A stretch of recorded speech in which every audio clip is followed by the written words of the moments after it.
আসসালামু আলাইকুম। কেমন আছে সবাই? আশা করি ভালো আছেন। আমার হাতে যে ফোনটা আছে এটা হচ্ছে পোকো X3 Pro।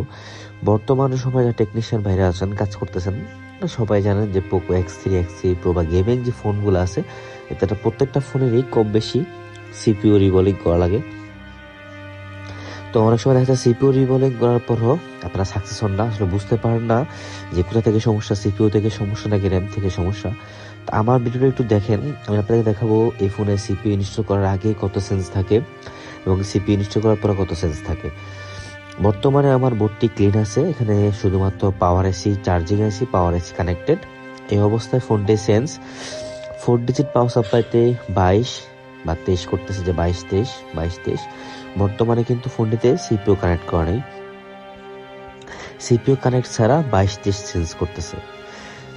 আমি সিপিইউটা ভালোভাবে ক্লিন করে নিতেছি এবং ক্লিন করে বল করে সিপিইউটা লাগাই দেখাচ্ছি যে সিপিইউ লাগানোর পরে পাওয়ার সাপ্লাইতে কত সেন্স করতেছে। আর সিপিইউগুলোতে ব্ল্যাক পেস্ট থাকে, তাই ব্ল্যাক পেস্ট ক্লিন করার সময় খুবই সাবধানতার সাথে করবেন। আমি যে চিকন নজল লাগিয়ে নিয়েছি, চিকন নজল দিয়ে ক্লিন করতেছি। তো যেটা যারা যেভাবে করে অভ্যস্ত আর কি। বর্তমানে এখন ফোনে সিপিইউটা কানেক্ট করা হয়ে গেছে। সিপিইউ কানেক্ট করার পর এখন সেন্স আসতেছে 180, 220 বা 222। বর্তমানে RAM not connect, RAM connect পরে 220 থেকে 350 বা এর উপরে চলে যায় ফোনটা অন হবে। আমি যে র্যাম কানেক্ট করে ফেলছি, আমার ফোনটা ওপেন হয়েছে। যারা নতুন আছেন তারা দেখলে আশা করি বুঝতে পারবেন।